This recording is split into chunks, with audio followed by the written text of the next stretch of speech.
Hello, my little Luxxes. This is another episode of Luxxy Charms, and I am your host, Cosplayer Charsie Luxxx, and I am the afterlife of the party. And for the afterlife of the party, we are celebrating the month of June's theme of Dead Girl Summer.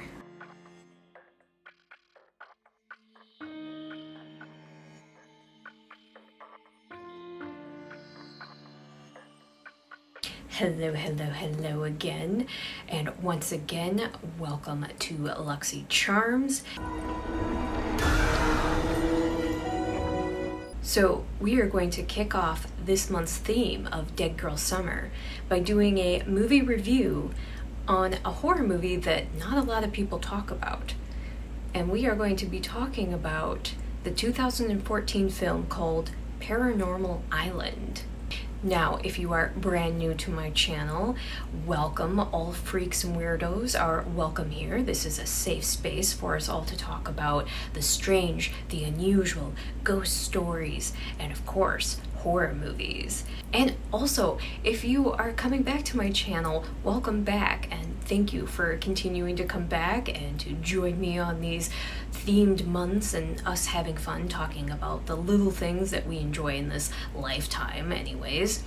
And also, I kind of want to throw it out there just to let everybody know that I've had a couple people let me know that YouTube's been doing this new thing where they have been unsubscribing people from different shows just for no reason at all.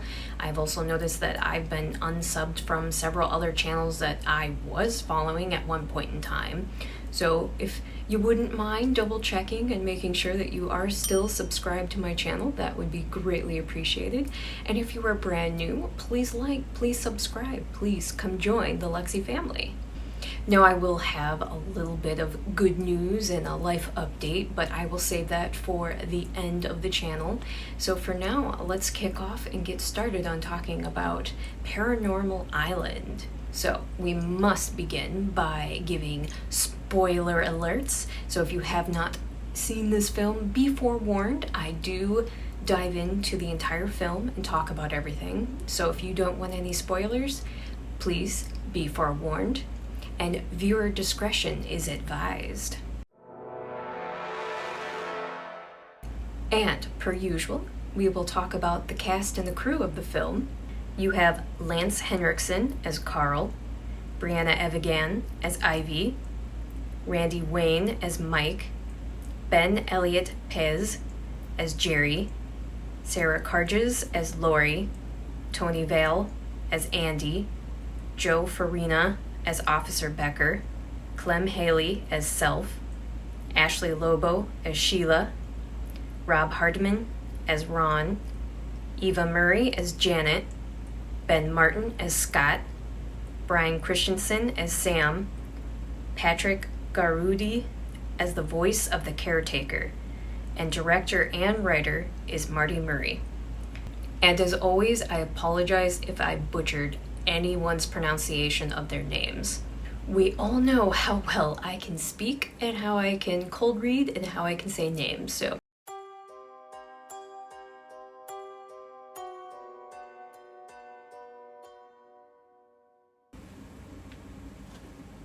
making sure that the video is not spazzing, because when the computer gets warm, of course it spazzes. If you couldn't tell by my audio from my last episode that she was having some glitches, and mind you, this is my brand new computer as well, but I try lowering the fans, I turn off all the fans in the room. Obvious, there's still going to be noise with the air conditioning going off as well, but when the computer gets warm, she does have her glitches, so we'll have to work and figure and tweak and see what we can figure out. But anyway, let's carry on with the movie review for Paranormal Activity for Paranormal Island. And I love giving the short plot synopsis from IMDb, and then I will give my deep dive and we will talk more in depth about this film.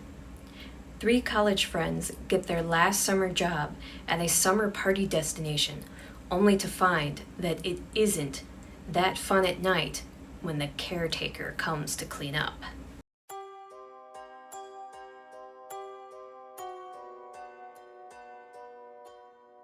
So, my little Luxxes, we are getting into my favorite part about movie reviews and talking about the entire movie as a whole and kind of more deep diving and storytelling as we talk about the film. That's why I give these spoiler alerts, because I will be spoiling the ending of this film as well. Now, we begin this film off with a good old-fashioned urban legend, some folklore, that the backstory of who the caretaker is that happens to live in this bar. So, out in Grass Lake, Illinois, there is a very small bar that is on a man-made island called Blarney Island. And there are two bar owners that are in competition with each other. And they're playing a high-stakes poker game to the point where they are so much in competition with one another that Shorty, the owner of Blarney's Island, decides that he's gonna wager his bar to Jack, this other card player. So, of course, Shorty ends up losing his bar, and in turn, because he loses possession of everything that he owns in this bar, he takes his own life, and Jack and his followers all decide to just discard of the body where nobody could find Shorty ever again. First off, a toast. It's my bar. A mile away from reality.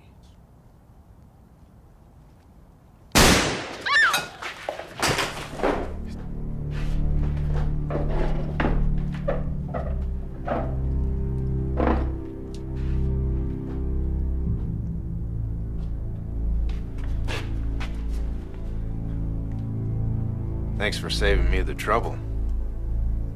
Throw him in the lake. But over the years, Shorty would come back as Colt the caretaker, and that after midnight at every time at the bar, that he would raise hell and that people would slowly, while on the lake, go missing one by one. So of course you have to start your horror movie off with a good old-fashioned story, just a little bit of a backstory to it anyway. And so you go to the present time, which technically would have been, well, this movie would have been filmed in 2013 because it was released in 2014. Not important. But at the present time, 3 college students all decide that they're getting a summer job at this floating bar that is on this man-made island. So they get a job at Blarney Island through the main character Mike, because he gets a job from his cousin who owns the bar. So him and his buddies hitch a ride with Carl and Ivy, and they have to ferry out to this bar, of course, because it is out in the middle of the lake, a mile away from reality, if you will. You're the employees, right? Bartenders. Pardon me, bartender employees. I'm Carl. I'm your ride. Grab a seat. I'm Lori, this is Mike, and that's Jerry. I won't remember those. There's so many faces out here that come and go. Ivy, you work on the island too? Yeah, I actually grew up right around here.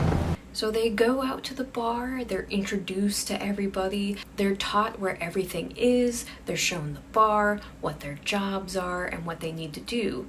The only thing that they are told is that they must make sure that they leave on the last ferry for the night, and that everybody must leave by midnight.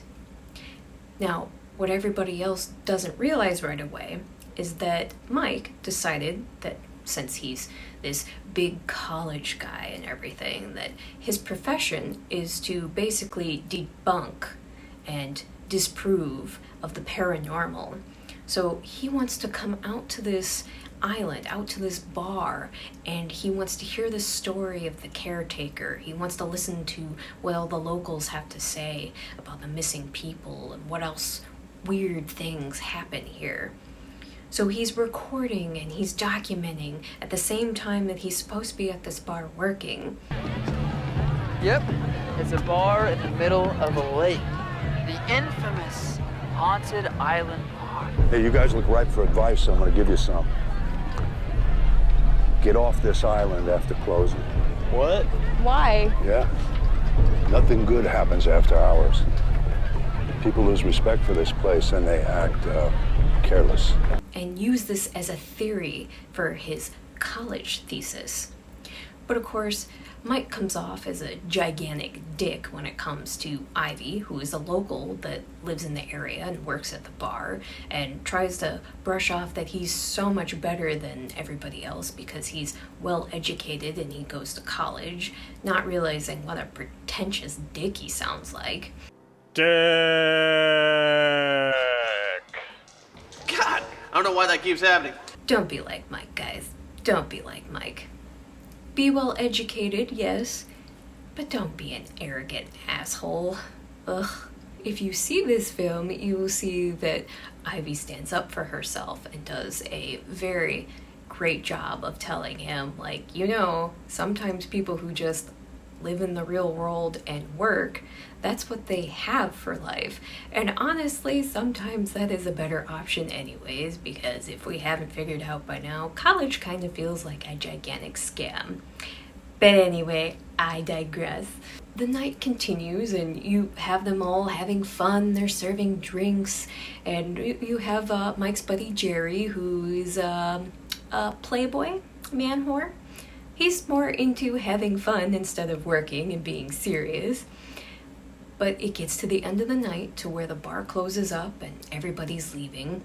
The last ferry goes out for the evening, so the last of the patrons and workers who are on there leave. Well, the remaining few that were there were supposed to be getting on the boat with Carl, but Carl is nowhere to be seen. Nobody can find him. As the night progresses on and this group is trying to find a way off this island, but more and more strange things keep happening to the point where all of a sudden they realize that they are being attacked by something that is completely unseen.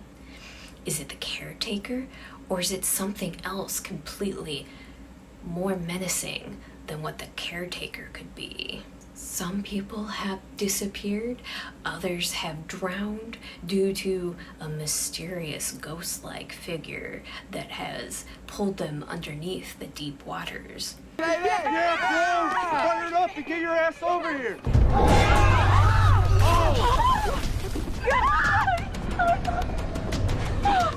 Oh my god! Hey! Eddie! Oh my God!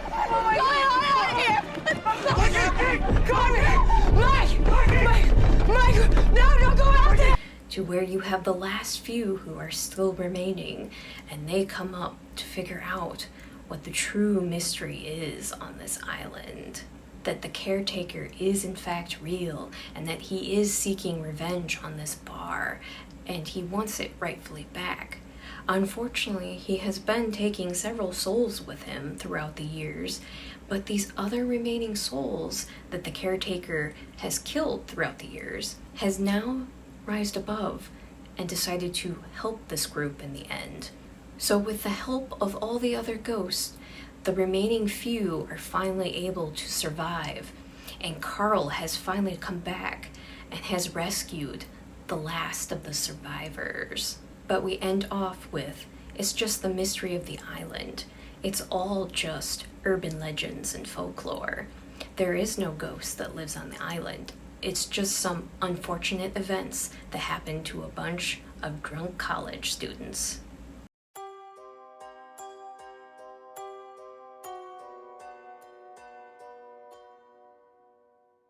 Alright, so now we are going to talk about what few facts I could find on it.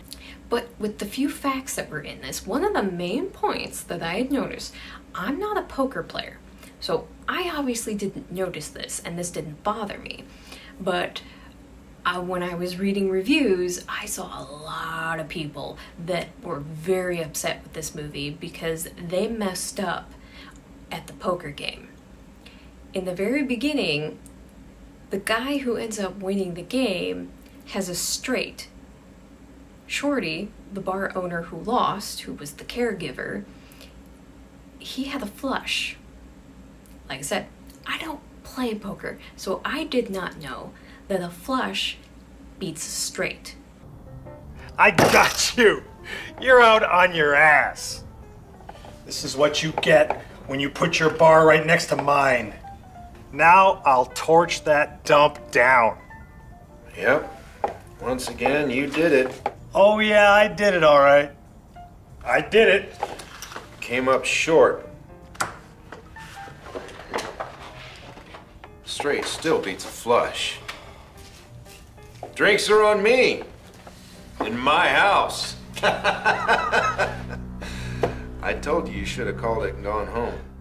I don't know if it was a typo by the writer or when the cast and the crew all got together to do the scene, because the way that the cards looked for the winner, they were an ace to a 10. So I'm wondering if it was supposed to be a royal flush. And they accidentally just made it a straight. So, of course, a straight does not beat a flush, so a lot of people were pissed off at this movie for messing up on a little detail like that. And when that starts off your movie that way, and I saw a lot of people give it a really poor review just because of the poker game mess up there. Like I said, I don't know if it was just a mishap and that while they were filming they didn't realize that they didn't have a royal flush, because usually 9 times out of 10 when you have a big high stakes poker game and you have the first person who's coming in saying, I know I won, they had a really great hand, because a flush obviously is a really great hand, usually in a movie they'll come in and be like, well, that's a really great hand, but take a look at this, and bam, it's the highest, the best that you can get, which is a royal flush. Now, I don't know poker well, but I do know that that is the best of the best of the best that you can get. You're all here because you're the best of the best. So, if you do watch this movie and you do know poker very well, please ignore that fact. And this was apparently the 3rd movie that Randy Wayne and Sarah Karges has done together. When I was mentioning the cast and the crew, I had said that Clem Haley played himself. Now, the Haleys are the owners of Blarney Island, or at the time, Clem Haley was the owner of Blarney Island. And when you see this film, this was just before the big grand remodeling of the bar. So in 2014 to 2016, there was a huge remodel that was done. So the Blarney Island that I got to go and visit over Memorial Day weekend is what it looks like now after the remodel. Now, Clem Haley, who played himself in the film, he's also the owner of the bar. Lance Henriksen and Brianna Evigan have worked together on the film called Monday at 11:01 a.m. Now, I haven't seen that film, but that definitely is an interesting title for something. Let me know in the comments down below if you have seen it and what it's about, and if it's good or not. But then again, I absolutely love and adore both of these actors. For Lance Henriksen and Brianna Evigan. And one of my favorite movies that Brianna is in is Sorority Row. Such a fun film. And it's actually because of these two actors is the reason why I even discovered Paranormal Island, is that I have a habit of, if I'm going in Vudu or any of those streaming services, and I'll look up an actor or an actress and see what else they are in, and especially when it comes to Vudu, that they have that free to watch option, that you can find a bunch of the ones that are free with ads, and this was one of the movies that was there. So I first watched this free on Vudu, and now it is also free to watch on Tubi if you have an interest to watch this and you haven't seen it.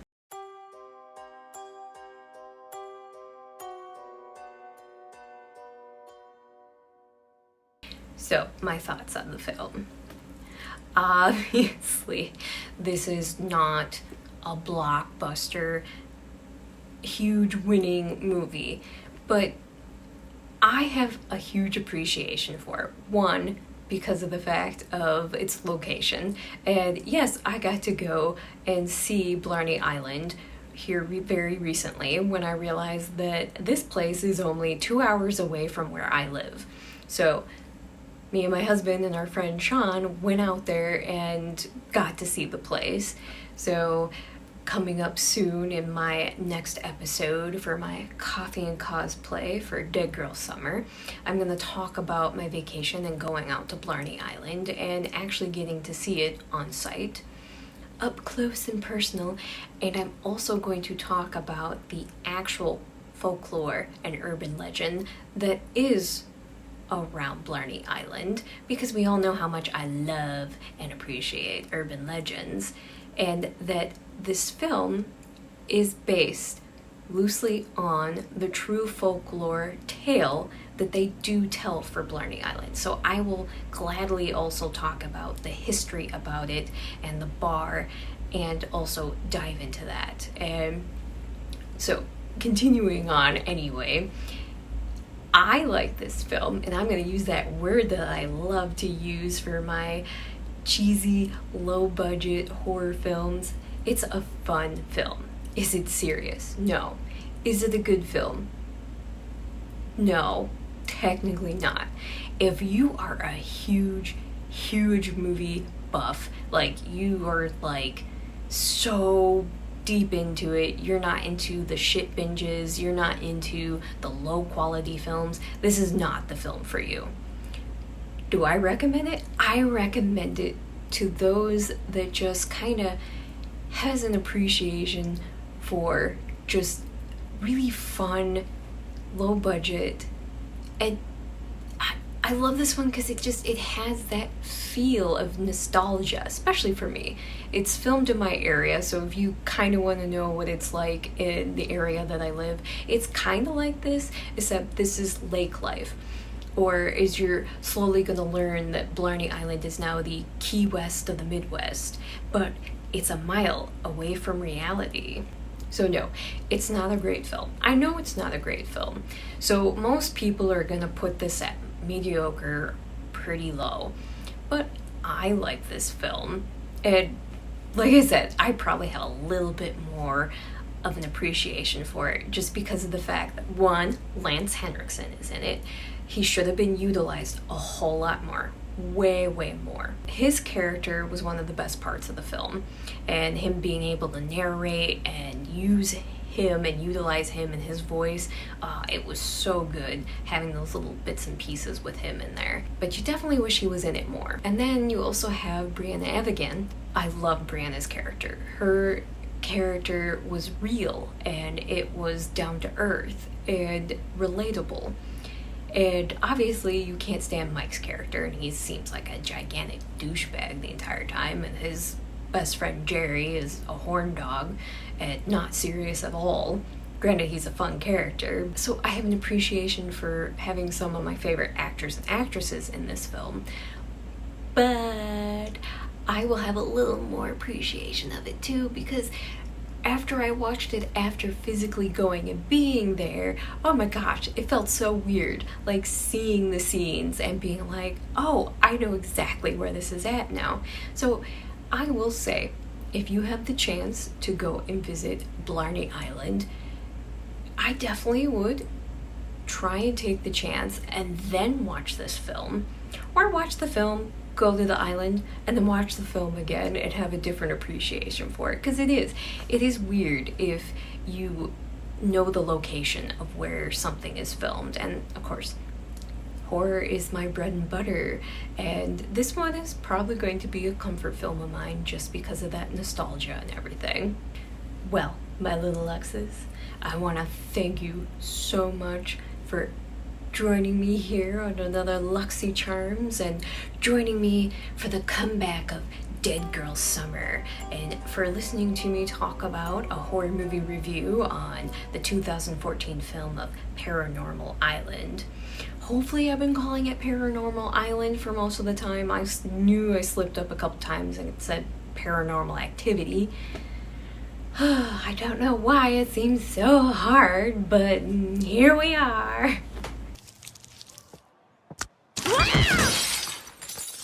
And please let me know in the comments down below. Have you seen this film? What do you think about it? Your thoughts are probably going to be very similar to mine, especially if you are a big poker player. It probably pissed you off at the beginning of the film and you probably turned it off anyways and hated it throughout the entire thing.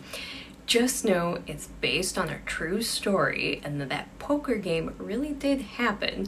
I'm going to assume it didn't happen in the way of how the person lost, because obviously a straight does not beat a flush.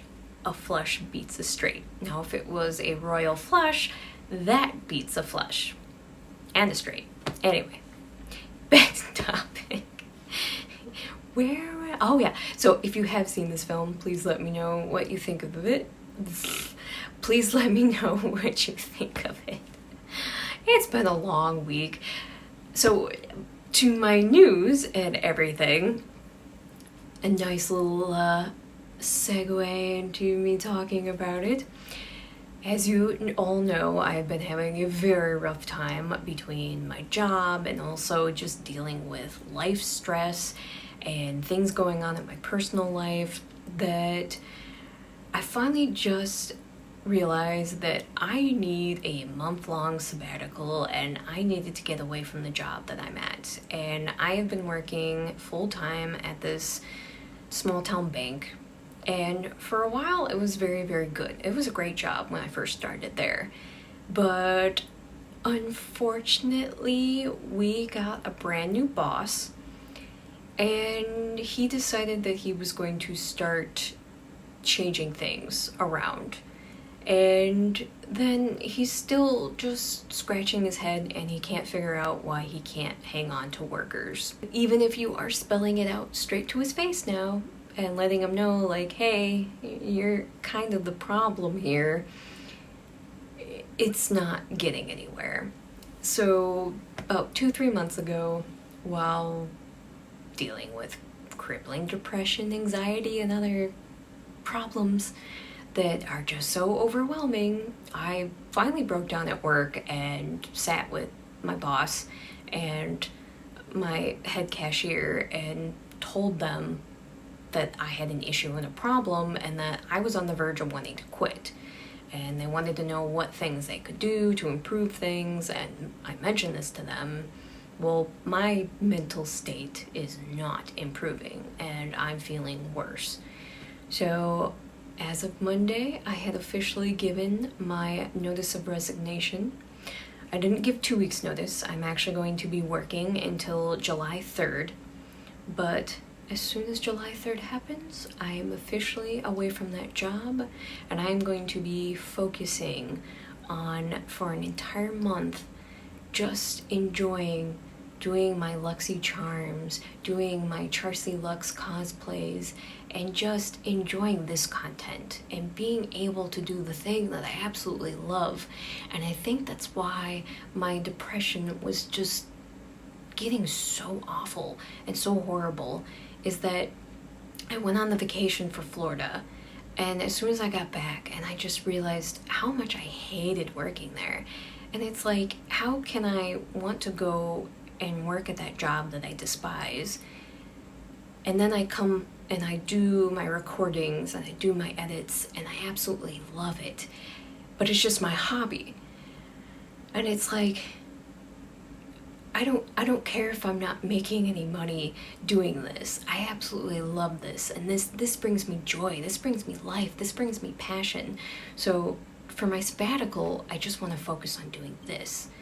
And I want to say a huge, huge thank you to every single one of you that comes along with me on this journey as my channel is growing and as I am learning and with just everything that's going on in my life. And thank you so much for your love and support, because I honestly couldn't do this without you.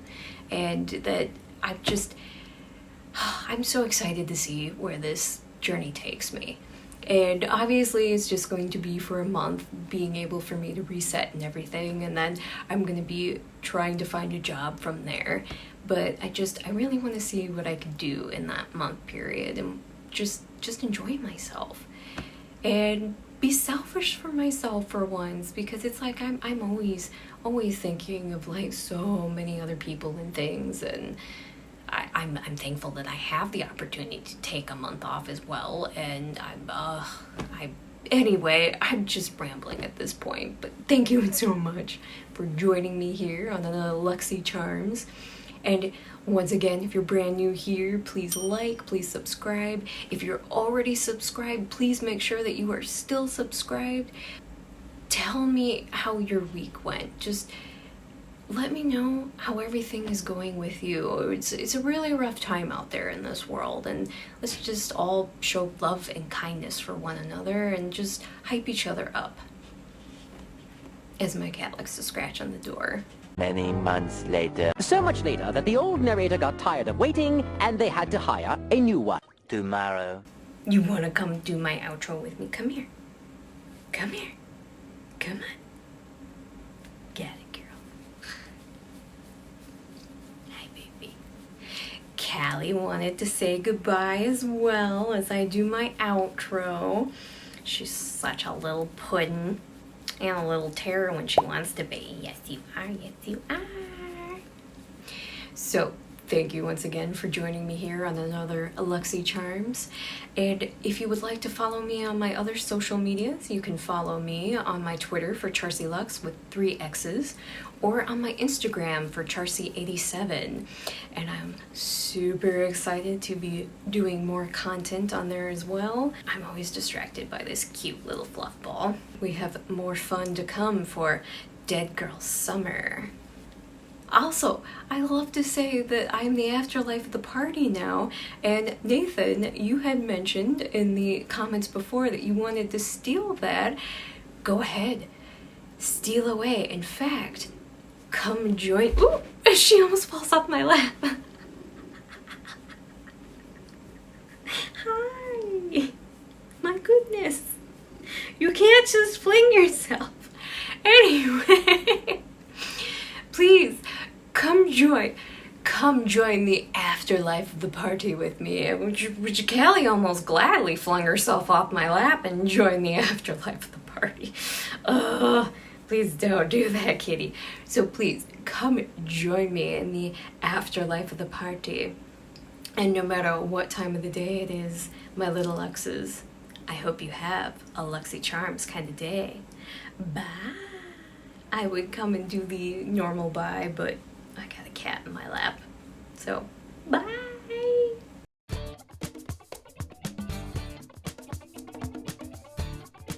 And also, and per usual, we will talk about the cast and the cast. And there are 2 bartenders, but we end off with, it's just the mystery. I don't know. Hi, Callie. Go lay down, sweetie. Go lay down, Callie. That when I was talking about the cast and the crew, I had mentioned that, is it Clem? Clem. Definitely a cool fact. Definitely a really cool fact to know about it. You're a baby. You're a precious baby. And I love you. Yes, I do.